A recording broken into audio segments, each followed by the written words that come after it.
Alors dans une vidéo précédente, nous avons vu la résistance des matériaux en compression. On a un exemple à gauche d'un poteau qui a rompu, donc un poteau en béton armé, sous l'effet de la compression. C'est-à-dire qu'on va avoir une force ici en tête de poteau qui va appliquer, donc qui va comprimer l'élément, et on va avoir une rupture généralement en pied de poteau, puisque c'est là où la contrainte est la plus forte, puisque ça supporte et la force et le poids propre du poteau. Donc on avait vu comment vérifier une résistance en compression pour ce type d'élément. Il faut vérifier que la force divisée par la section, donc l'aire de la section du poteau, ici il s'agissait d'un poteau certainement d'une section carrée ou rectangulaire, donc F sur S reste bien inférieur à sigma limite, donc qui est la résistance en compression du matériau. Donc pour l'acier, du bois ou du béton, ça va être différent. Et si jamais on a F sur S qui est supérieur à la compression limite, alors on a rupture. On parle alors de rupture en compression. Aujourd'hui, on va parler d'un phénomène un petit peu différent, mais qui reste lié. Il s'agit du flambement. Donc on va prendre un exemple avec un simple tasseau en bois, donc c'est un morceau avec une section plutôt réduite, qu'on voit ici à l'écran. Et on va appliquer un petit peu simplement la méthode de vérification en compression à ce tasseau pour voir à quelle charge il résiste. Donc on va prendre un tasseau de longueur de 2 mètres, on va appliquer une force et la section du tasseau est de 45 mm par 45 mm. On a donc sigma égale F sur S, donc F égale sigma fois S en transposant.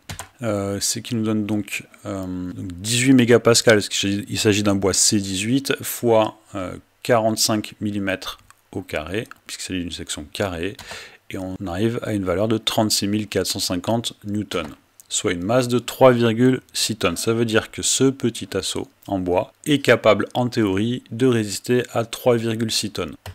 Donc 3,6 tonnes, pour vous donner un petit peu une image, c'est 2 Audi Q3, en tout cas 2 gros SUV, qu'on pose sur ce petit tasseau. Donc vous pouvez regarder sur votre, si vous avez une règle à portée de main, vous pouvez regarder 5 cm par 5 cm, ou 4,5 cm par 4,5, c'est quand même pas très grand, donc on peut mettre en doute la résistance du tasseau à 3,6 tonnes. Pardon. Donc pourquoi on met en doute cela? C'est qu'en fait, en tête, on a un phénomène. On sait déjà que ce tasseau ne résistera pas, d'accord? Puisqu'en fait, il va flamber, et le flambement, c'est ce phénomène-là qui est montré sur les deux images. Donc ici, on a un exemple à gauche avec du béton armé. Donc là, le poteau n'a pas résisté. Et à droite, avec une structure en acier. Donc là, on voit que le poteau est déformé. Voilà, avec une forme un petit peu d'arc. Voilà. Et donc ce phénomène-là est appelé le flambement, ou parfois on trouve aussi le mot flambage. Voilà, on a un autre exemple ici avec une barre, simplement. On vient appliquer une force, et si cette force dépasse une certaine valeur, on parle alors de force critique, on va avoir ce phénomène de flambe. C'est-à-dire que le matériau ici, en compression, en théorie, résiste, mais par contre, le poteau, lui, va flamber sous cette charge. Donc ça se produit sur les éléments qui sont à la fois comprimés et à la fois élancés. Donc élancés, ça veut dire qu'ils sont relativement longilignes, comme ça, qui sont étalés, entre guillemets, sur la longueur. Alors on va voir maintenant comment calculer cela. Donc pour calculer la force critique, c'est-à-dire la force maximale à laquelle l'élément va résister, on va servir de cette formule, qu'on appelle aussi la formule de l'air, avec pi au carré, donc pi, on connaît, 3,14, il n'y a pas de mystère ici. E qui est le module d'élasticité ou module de Young, I le moment quadratique, K est un facteur qui dépend notamment des liaisons, là, des assemblages en pied de poteau et en tête de poteau, et L est simplement la longueur de l'élément. Donc on va voir un petit peu en détail cette formule, je suis passé rapidement sur les termes, on va décortiquer cette formule. Donc la première chose, c'est le module d'élasticité. Donc le module d'élasticité ou module de Young, en fait, reflète la rigidité du matériau. Donc ça, c'est une valeur qu'on va trouver dans la documentation technique, par exemple, d'un béton prêt à l'emploi, ou peut-être d'un bois, d'une essence de bois qu'on va acheter chez notre fournisseur. Et on a différentes valeurs. Par exemple, le caoutchouc, qui est très peu rigide, qui est un matériau souple, va avoir un module de Young ou un module d'élasticité assez faible. Par exemple, ici, là, j'ai pris un caoutchouc de 0,1 gigapascal. Alors attention, il ne faut pas confondre ça avec la limite d'élasticité, par exemple, qui n'a rien à voir, qui est en fait la limite à partir de laquelle le matériau se déformera de manière permanente. Ici, on ne parle pas du tout de ça, on parle bien de module d'élasticité. Il faut comprendre en fait rigidité derrière, d'accord? Donc un bois est plus rigide que du caoutchouc, c'est pour ça qu'on va avoir des valeurs supérieures, donc entre 10 et 12 gigapascal en général. Le béton, lui, est encore plus rigide, donc on va avoir des valeurs entre 30 et 50 gigapascales. Et enfin, l'acier de construction, donc le plus classique S235, lui a une valeur de module d'élasticité 210 gigapascales. Voilà, donc c'est comme ça qu'on détermine ce premier terme de cette formule, E. Donc c'est toujours noté E, le module d'élasticité, et on va le déterminer comme ça. Après, il y a des petites subtilités avec le bois, par exemple. Dans les eurocodes, on en parlera peut-être un petit peu après. Ensuite, on a I. Donc I, c'est ce qu'on appelle le moment quadratique. Donc lui, il caractérise la géométrie de la section. C'est-à-dire que dans la formule précédente, sigma égale F sur S, on se contentait simplement de l'aire de la section, et peu importe l'aire de la section, peu importe la forme de la section, du moment qu'elle avait une aire suffisante, le matériau résiste. D'accord ? Là, ici, c'est un petit peu différent. C'est-à-dire que suivant la manière dont on va orienter la section, on va avoir une résistance plus ou moins élevée. Voilà. Et le moment quadratique, ça permet de représenter ça. Vous pouvez vous imaginer, vous prenez une règle par exemple, vous la mettez avec la section positionnée de manière horizontale, elle va être beaucoup plus facile à déformer que si vous prenez cette même règle et que vous la mettez en position avec une section verticale. D'accord ? Donc le moment quadratique, il reflète ça. Voilà. Donc pour le calculer, en fait, ça va dépendre de la géométrie de la section. Si on prend une section rectangulaire ici, le moment quadratique, c'est B la base fois la hauteur au cube, voilà, divisé par 12. Donc vous voyez, si j'ai le rectangle qui est positionné verticalement, je vais avoir BH cube sur 12. Si par contre je le positionne horizontalement, là je vais avoir H fois B au cube sur 12. Ce qui va me donner un moment quadratique beaucoup plus faible. Ensuite je vais avoir le moment quadratique pour un disque ici, donc pi d4 sur 64. On a d'autres formules, par exemple pour les sections creuses ici, où on va aussi trouver ce moment quadratique dans des abacs ou dans des catalogues fournisseurs. Par exemple, pour un IPN 80, le moment quadratique est de 78 cm exposant 4. Alors, j'ai pas parlé de l'unité avant, mais en fait, c'est une longueur exposant 4, donc soit des centimètres, soit des millimètres. Généralement, on va plutôt parler en centimètres. Centimètres exposant 4. Pour un IPN 120, on est à 328 cm 4. Voilà, donc ça se trouve dans des tableaux. C'est pas à savoir par cas. Donc là, on a vu comment déterminer I, donc ça dépend de la forme de la section. On appliquera telle ou telle formule suivant le cas de figure. Ensuite, on va avoir L, la longueur de l'élément chargé. Donc c'est simplement la longueur de cet élément, généralement la hauteur d'un poteau, par exemple. Il faut savoir que plus la hauteur du poteau est grande, plus le risque de flambement est important. Ça, c'est assez intuitif. Et on a un dernier élément qui s'appelle le facteur de longueur. Donc là, ça caractérise la manière dont est assembler l'élément. Donc là, on va regarder un petit peu les différents assemblages qu'on peut avoir. Donc je vais prendre un poteau. Ici, il faut regarder sur le tableau à droite. En fait, il peut être encastré en tête de poteau, encastré en pied de poteau. D'accord ? Il peut également avoir des liaisons rotules, donc en tête de poteau et en pied de poteau. Donc à gauche, on a quelques images. Ici, l'image la plus à gauche, donc on a une liaison rotule ici, en pied de poteau. Sur l'image ici, là, avec le poteau orange, on a une liaison encastrement. On voit que le poteau en pied de poteau est encastré. Donc, vous voyez, c'est en fait l'assemblage mécanique qui va différencier le facteur K qu'on va prendre en compte. Ici, là, j'ai une poutre et un poteau en béton armé. Donc on a, je rentre pas dans les détails, mais en gros, on peut assimiler ça à une liaison rotule, puisqu'on n'a pas de continuité d'armature en équerre ici dans le béton armé. Donc c'est pas parce que c'est du béton armé qu'on va forcément avoir un encastrement entre le poteau et la poutre, un poteau ou un plancher. Il faut qu'il y ait continuité des armatures dans le béton pour vraiment réaliser un encastrement. Voilà. Bref, en fonction des assemblages, en pied et en tête de poteau, en fait, on va avoir une valeur théorique de K, donc là c'est en anglais, hein, mais il faut regarder cette ligne-là. Une valeur théorique de K, donc qui varie entre 0,5 si on a un double encastrement en pied et en tête de poteau, à 2 si jamais on a simplement un encastrement en pied de poteau. En gros, plus cette valeur est grande, plus il y a un risque de flambement. Voilà, donc il faut comprendre que K, ça dépend simplement du type d'assemblage qu'on va avoir sur le poteau. On va procéder à un exemple, donc on va reprendre notre tasseau du début, là, qu'on avait étudié en compression, et on va regarder ce que ça donne avec la formule. Donc je reprends la formule. Donc la première chose, c'est le module de Young, le module d'élasticité. Donc ce qu'on va prendre, c'est le module d'élasticité axiale au 5e percentile. Alors, je ne vais pas non plus la rentrer dans les détails, mais l'idée, c'est qu'en fait, on va tester un matériau, par exemple du bois, et on va le tester sur beaucoup d'échantillons différents. D'accord ? Et le résultat, il peut varier, puisque ça va dépendre des imperfections dans la matière, par exemple.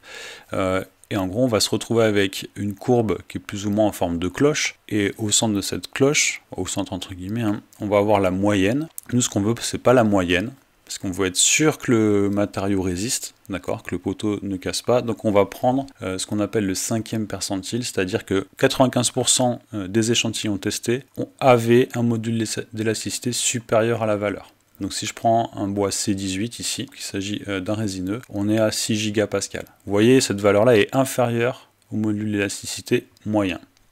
Donc pour un bois C18, on va avoir 6 gigapascal, soit 6000 mégapascal. Bon, c'est pas grave si vous n'avez pas tout à fait compris cette histoire de 5e percentile. Ce qu'il faut retenir, c'est simplement qu'il faut utiliser cette valeur-là. On va avoir ensuite le moment quadratique. Donc là, le moment quadratique, il s'agit d'un carré. D'accord. Donc si on applique BH³ sur 12, en fait, ça va nous donner B fois H, mais qui est égal aussi à B, donc fois H au cube. Donc on a 45 fois 45, je garde bien des millimètres ici, divisé par 12. Ça va nous donner 342 fois 10 exposant 3 mm 4. Voilà. Ensuite on a L, donc là c'est simplement la hauteur du poteau, qu'on garde en millimètres pour avoir une cohérence des unités, parce que je vous rappelle que les mégapascales c'est du newton par millimètre carré. Donc si on veut un résultat en newton à gauche, là pour la force critique, il va falloir employer à droite donc des newtons par millimètre carré, c'est-à-dire que les longueurs sont exprimées en millimètres. Donc 2000 mm. K, alors là on n'a pas de renseignement sur l'assemblage. On va dire qu'il est égal à 1, on va prendre une hypothèse un petit peu simplifiée, c'est-à-dire qu'en pied de poteau, on va estimer qu'il y a une liaison rotule, ainsi qu'en tête de poteau. D'accord, c'est un cas un peu plus défavorable que si on avait 2 encastrements.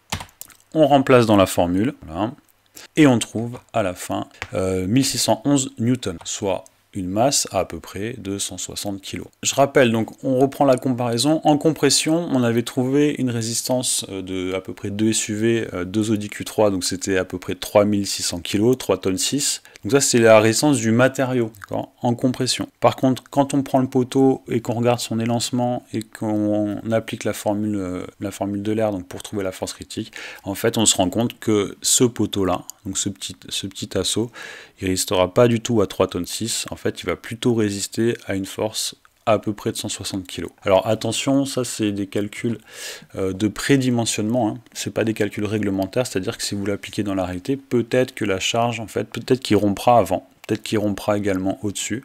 Ça dépend de pas mal de facteurs. Par exemple, si la charge est légèrement excentrée, ce qui peut se produire assez souvent, on va avoir une résistance inférieure. D'accord. Et donc pour se prémunir de ça, pour prévoir un petit peu tous ces cas défavorables, on va plutôt se fier aux eurocodes, notamment par exemple pour le bois, ça va être l'eurocode 5, le béton armé l'eurocode 2, et là c'est l'eurocode 3.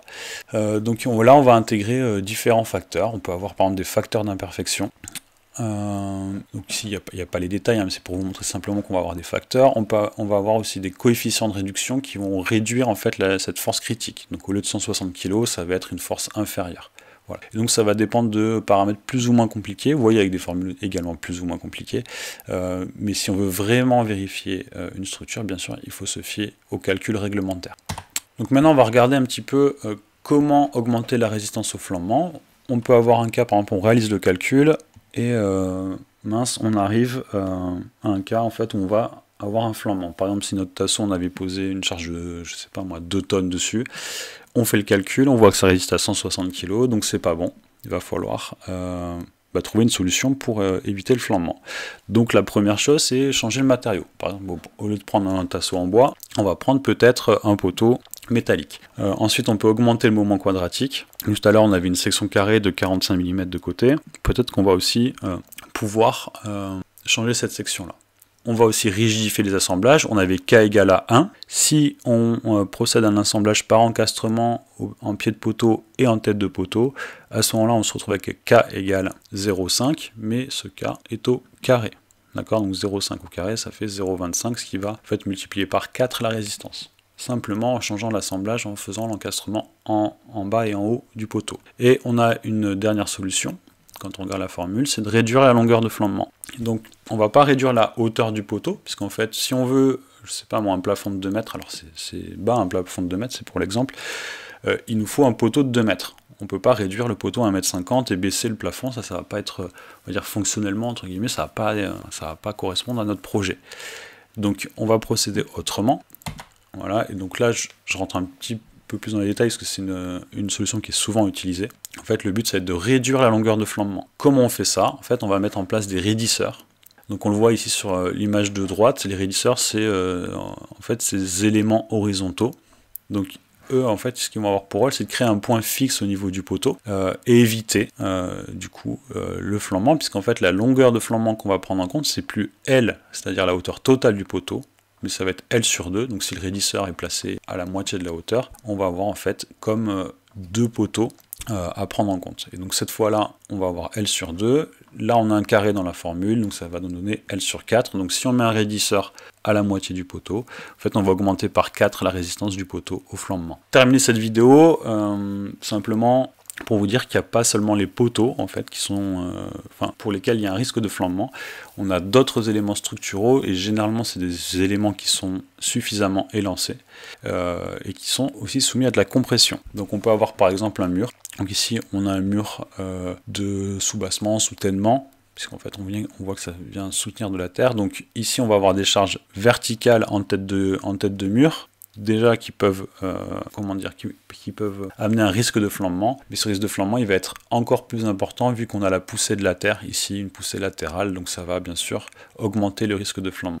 Ici on a une photographie avec des rails donc, qui ont flambé, donc là c'est dû à quoi? C'est simplement quand vous avez, quand l'été en fait le soleil vient taper sur les rails, donc il y a une augmentation de la température, et les matériaux quand ils sont soumis à une augmentation de température, ils vont se dilater, d'accord? Donc sauf que un rail ne peut pas se dilater à l'infini. Généralement, en fait, il est comprimé de chaque côté, donc il ne peut pas se dilater librement. Donc ce qu'il va faire, ça va faire augmenter la pression à l'intérieur du matériau, et ça va produire ces déformations-là.